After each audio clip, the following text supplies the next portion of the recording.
Hello student, আজকে আমাদের routine অনুযায়ী এখন ক্লাস 12 অর্থাৎ দ্বাদশ শ্রেণীর রাষ্ট্রবিজ্ঞানের ক্লাস আছে। আর আজকে থেকে আমরা 3 নম্বর অধ্যায়টা পড়া শুরু করব। এই 3 নম্বর অধ্যায়ের নাম হচ্ছে তোমাদের পররাষ্ট্রনীতি অর্থাৎ ফরেন পলিসি, আরেকটা এর নাম বলা যায় বিদেশ নীতি। এই অধ্যায়টা আজকে আমরা পড়া শুরু করব। তোমাদের প্রথমেই বলে রাখি যে এই 3 নম্বর অধ্যায় থেকে তোমাদের কোনো বড় প্রশ্ন 8 নম্বরের আসে না, কেবলমাত্র এসএকিউ এবং এমসিকিউ প্রশ্ন এই 3 নম্বর অধ্যায় থেকে আসে। চলো আজকের ক্লাসে আমরা যেগুলো পড়ব, যে টপিকগুলো কভার করব, সেটা হচ্ছে প্রথমে আমরা জানব বিদেশ নীতি বা পররাষ্ট্রনীতি কাকে বলে। দ্বিতীয়ত আমরা জানব পররাষ্ট্রনীতির ও অভ্যন্তরীণ নীতির মধ্যে সম্পর্ক, অর্থাৎ একটা দেশের ভিতরকার নীতি অর্থাৎ অভ্যন্তরীণ নীতি এবং পররাষ্ট্রনীতির মধ্যে কোনো সম্পর্ক আছে কি না। তারপরে আমরা জানব পররাষ্ট্রনীতির উদ্দেশ্য। তারপরে আমরা জানব পররাষ্ট্রনীতির নির্ধারক অর্থাৎ পররাষ্ট্রনীতিকে কি কি প্রভাবিত করছে। এইগুলো আমরা আজকে শিখব। চলো আমরা প্রথমে পররাষ্ট্রনীতিটা জেনে নিই। তোমাদের যে বইটা থেকে আমি পড়াচ্ছি, প্রণব কুমার দালালের টেক্সট বইটা থেকে পড়াচ্ছি। তোমরা সাইটে তোমরা স্ক্রিনে দেখতে পাচ্ছ। তোমাদের যেটুকু নোট করার দরকার হবে আমার কথা শুনে শুনে তোমরা কিন্তু নোট করে নেবে। দেখো বলছে আধুনিক যুগ হলো আন্তর্জাতিকতার যুগ। আন্তর্জাতিকতার যুগ। আধুনিক যুগে কোনো রাষ্ট্রই বিশ্বের অন্যান্য রাষ্ট্রের থেকে বিচ্ছিন্ন হয়ে এককভাবে টিকে থাকতে পারে না। তাহলে কি কোনো রাষ্ট্র বিচ্ছিন্ন হয়ে এককভাবে টিকে থাকতে পারে না? প্রত্যেক রাষ্ট্রকে অন্য রাষ্ট্রের সঙ্গে সম্পর্ক স্থাপন করতে হয়। এই সম্পর্ক স্থাপনের মাধ্যমে রাষ্ট্র তার জাতীয় স্বার্থ অর্জন ও সুরক্ষিত করতে চায়। এই সম্পর্ক স্থাপনের মাধ্যমে কি রাষ্ট্র তার জাতীয় স্বার্থ অর্জন করতে চায় এবং সুরক্ষিত করতে চায়।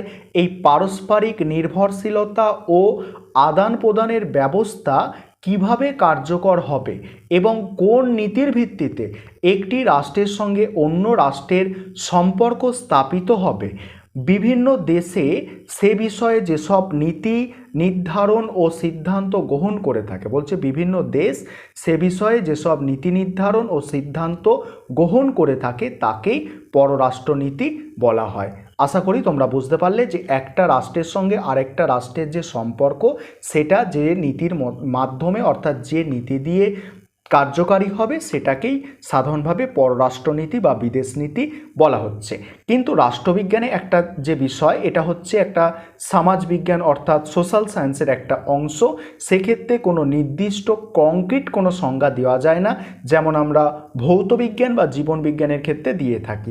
সেই কারণে এই যে পররাষ্ট্রনীতি বা বিদেশ নীতি, এর সংজ্ঞাও বিভিন্ন, এবং আমরা কয়েকটা রাষ্ট্রবিজ্ঞানী যেসব সংজ্ঞা দিয়েছে সেসব সংজ্ঞাগুলো আমরা একটু দেখে নেব। সব থেকে ইম্পর্টেন্ট কয়েকটা সংজ্ঞা আমরা দেখে নেব বিদেশ নীতির। যেমন প্রথমে যার নাম আসে সে হচ্ছে এ আপ্রার, এনার নামটা হচ্ছে এ আপ্রাডোরাই। নামটা ভালো করে মনে রাখবে, এ আপ্রাডোরাই এবং এম.এস. রাজন। বলছে এ আপ্রাডোরাই এবং এম.এস. রাজন। ইনি কি বলছে, ইনি তার লেখা একটা বই, এদের দুজনের লেখা একটা বই হচ্ছে Indian foreign policy and relation. গ্রন্থে বলেছেন একটি রাষ্ট্র অন্যান্য রাষ্ট্রের সঙ্গে সম্পর্ক নির্ধারণ ও কার্যকর করার জন্য যেসব নীতি, স্বার্থ ও লক্ষ্যের দ্বারা পরিচালিত হয় তাদের সমষ্টি হচ্ছে পররাষ্ট্রনীতি। যেসব নীতি, স্বার্থ, লক্ষ্যের দ্বারা পরিচালিত হয় তার সমষ্টি হচ্ছে কি পররাষ্ট্রনীতি। আর জয়ন্তানুজ বন্দ্যোপাধ্যায় তার the making of Indian foreign policy, নামটা মনে রাখবে যে এই বইটার রাইটার অর্থাৎ লেখককে the making of Indian foreign policy Jayantanuja Bandyopadhyay. তিনি তার গ্রন্থে বলেছেন পররাষ্ট্রনীতি বলতে মূলত আন্তর্জাতিক প্রেক্ষাপটে কোনো জাতীয় রাষ্ট্রের লক্ষ্য ও লক্ষ্য লাভের উপায়কে বোঝায়। আন্তর্জাতিক প্রেক্ষাপটে কোনো জাতীয় রাষ্ট্রের লক্ষ্য এবং লক্ষ্য লাভের উপায়কে বোঝায়। এবারে আমরা পড়ব জোসেফ ফাঙ্কেল কি বলেছেন। জোসেফ ফাঙ্কেলের মতে পররাষ্ট্রনীতি হলো সেই সব সিদ্ধান্ত ও কার্যকলাপের সমষ্টি যা ব্যাপকভাবে একাধিক রাষ্ট্রের সম্পর্কের সঙ্গে জড়িত। এবারে স্লেচার বলেছেন কোনো রাষ্ট্রের বৈদেশিক সম্পর্কের ক্ষেত্রে যে লক্ষ্য, পরিকল্পনা ও কার্যক্রম গ্রহণ করে, বলছে কোনো রাষ্ট্র বৈদেশিক সম্পর্কের ক্ষেত্রে যে লক্ষ্য, পরিকল্পনা ও কার্যক্রম গ্রহণ করে তাকে বলে পররাষ্ট্রনীতি। তারপর হার্টম্যান বলছেন যে দীর্ঘমেয়াদী উদ্দেশ্য সাধনের জন্য রাষ্ট্রসমূহ যে বিচার বুদ্ধি সম্পন্ন নীতি অনুসরণ করে তাকে বলা হয় পররাষ্ট্রনীতি। এবারে আমরা পররাষ্ট্রনীতির সংজ্ঞা পড়লাম। এবারে আমরা পররাষ্ট্রনীতি এবং অভ্যন্তরীণ নীতির মধ্যে যে কিছু পার্থক্য আছে কি সেটা আমরা দেখে নেব, বা তাদের মধ্যে মিল আছে কি। প্রথমেই তোমাদের বলেছি যে পররাষ্ট্রনীতিটা কী জিনিস, যে অন্য দেশের সঙ্গে বা অন্য রাষ্ট্রের সঙ্গে সম্পর্ক নির্ধারণের ক্ষেত্রে কোনো রাষ্ট্র যে নীতি নির্ধারণ করে তাকে পররাষ্ট্রনীতি বলা হয়। আর অভ্যন্তরীণ নীতি বলতে কি, অভ্যন্তরীণ নীতি বলতে বোঝায় ভৌগোলিক সীমার মধ্যে পরিচালিত, ভৌগোলিক সীমার মধ্যে, অর্থাৎ ভারতের যে তোমরা যদি ম্যাপটা দেখো তার একটা সীমানা আছে, ধরো ভারত বা পাকিস্তানেরও প্রত্যেকটা দেশের একটা ভৌগোলিক সীমানা আছে, সেই সীমানার মধ্যে পরিচালিত ও অনুষ্ঠিত রাজনৈতিক নীতি পদ্ধতি, লক্ষ্য, স্বার্থ এবং নানা ধরনের প্রতিক্রিয়ার সমষ্টিকে অভ্যন্তরীণ নীতি বলে। ঠিক আছে, অর্থাৎ একটা রাষ্ট্রের মধ্যে সীমিত হবে। অর্থাৎ আমরা যদি এরকম একটা রাষ্ট্র দেখি, ঠিক আছে, আমরা যদি এরকম একটা দেখো, আমি তোমাকে ছবিটা দেখাচ্ছি যে এই ধরো একটা রাষ্ট্র, এটা একটা রাষ্ট্র, এর মধ্যে যে নীতিটা সীমাবদ্ধ থাকবে সেইটা হচ্ছে আমাদের যে অভ্যন্তরীণ নীতি। কিন্তু এই রাষ্ট্রের সঙ্গে সম্পর্ক স্থাপন করতে গিয়ে, এটা দ্বিতীয় রাষ্ট্র, এর সঙ্গে সম্পর্ক স্থাপন করতে গিয়ে যে নীতি নেবে সেইটা হচ্ছে আমাদের বিদেশ নীতি বা বৈদেশিক নীতি। এটা তোমাদের কিন্তু মনে রাখতে হবে। আর এখানে একটা যে বিষয় আছে সেটা হচ্ছে তোমার যে এই দুটোর মধ্যে কি আদৌ তাহলে কোনো পার্থক্য আছে? তেমনভাবে কিন্তু কোনো পার্থক্য নেই বৈদেশিক নীতি এবং অভ্যন্তরীণ নীতির ক্ষেত্রে।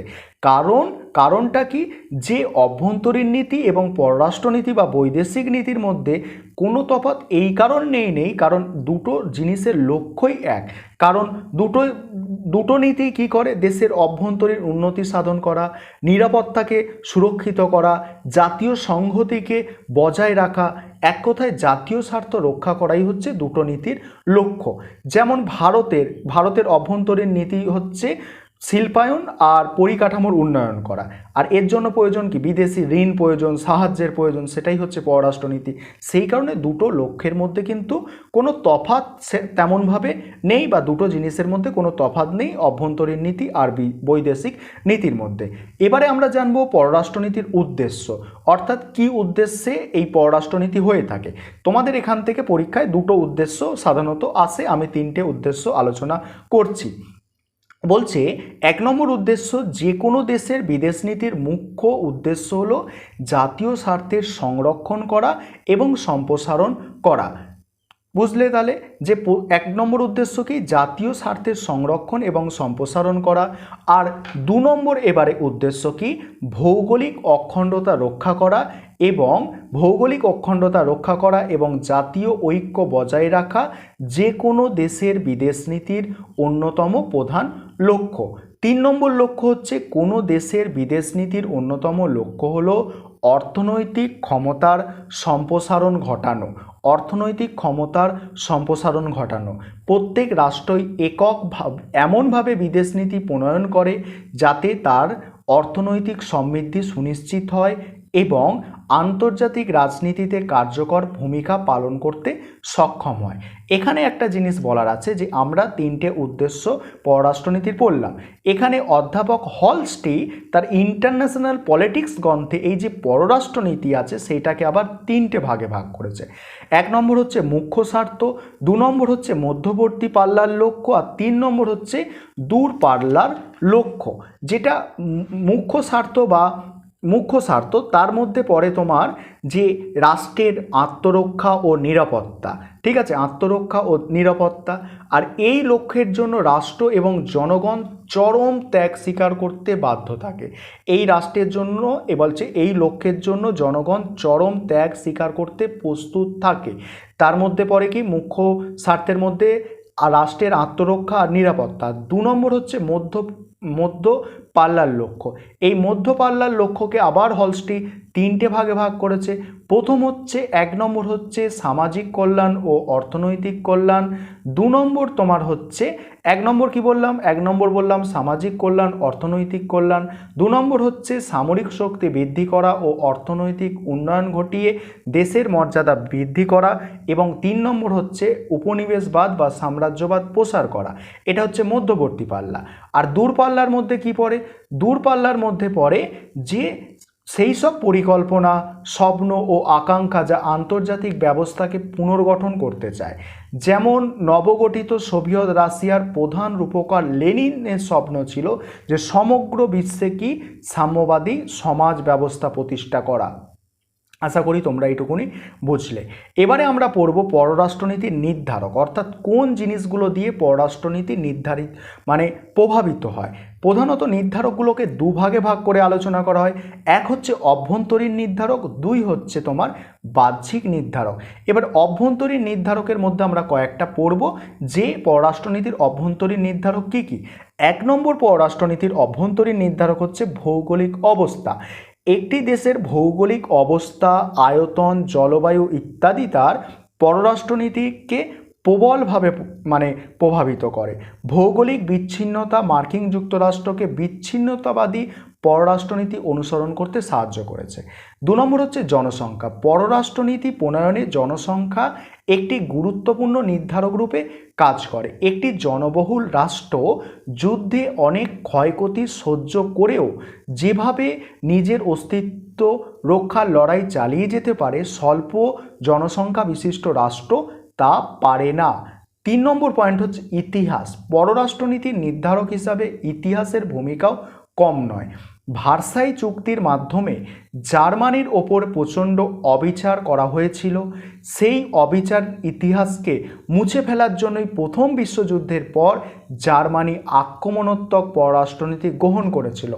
3 নম্বর নির্ধারক হচ্ছে জাতীয় ঐক্য।